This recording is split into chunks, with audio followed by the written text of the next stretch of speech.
اس وقت میں بلوچستان یونیورسٹی کے سامنے BYC کا جو احتجاجی دھرنا ہے وہاں سے مخاطب ہوں آپ سب سے۔ اس وقت پورے بلوچستان میں BYC کی طرف سے مختلف مقامات پہ دھرنے دیے جا رہے ہیں۔ پنجگور میں دھرنے دیے جا رہے ہیں، اب چوکی میں دھرنے دیے جا رہے ہیں، گوادر میں دھرنے دیے جا رہے ہیں، کوئٹہ میں دھرنے دیے جا رہے ہیں، کھارن میں دھرنے دیے جا رہے ہیں، نوشکے میں دھرنے دیے جا رہے ہیں۔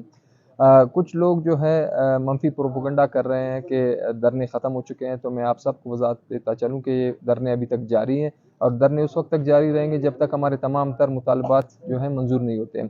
اور ہم نے گورنمنٹ کو جو ہے یہ کلیئر کر دیا ہے کہ گوادر میں ہماری قیادت بیٹھی ہوئی ہے BYC کے، اگر کسی کو مذاکرات کرنا ہے تو وہاں جا کے مذاکرات کریں، اور مذاکرات ہو رہے ہیں۔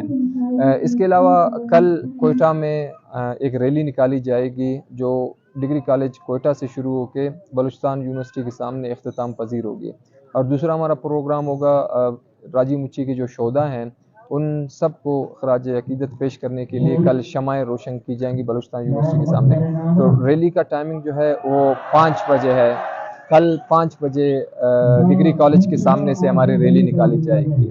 مذاکرات کے بارے میں آپ کو یہ بھی بتاتا چلوں کہ حکومت ایک طرف سے مذاکرات کا کہہ رہی ہے، لیکن دوسری طرف سے اپنا ظلم جبر تشدد جو ہے جاری رکھا ہوا ہے۔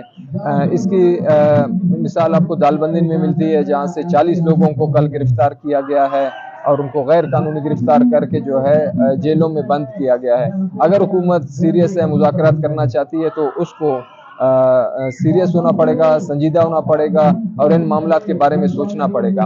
آج DGISPR نے ایک انتہائی مسکہ خیز جو ہے بیان دیا ہے، ایک طرف سے مذاکرات کا کہہ رہے ہیں اور ایک طرف سے BYC کو دہشت گرد ڈکلیئر کر رہے ہیں۔ تو اس طرح بالکل بھی مذاکرات نہیں ہو سکتے۔ مذاکرات کے لیے ماحول سازگار بنانے پڑیں گے، تبھی مذاکرات ہو سکتے ہیں۔ شکریہ۔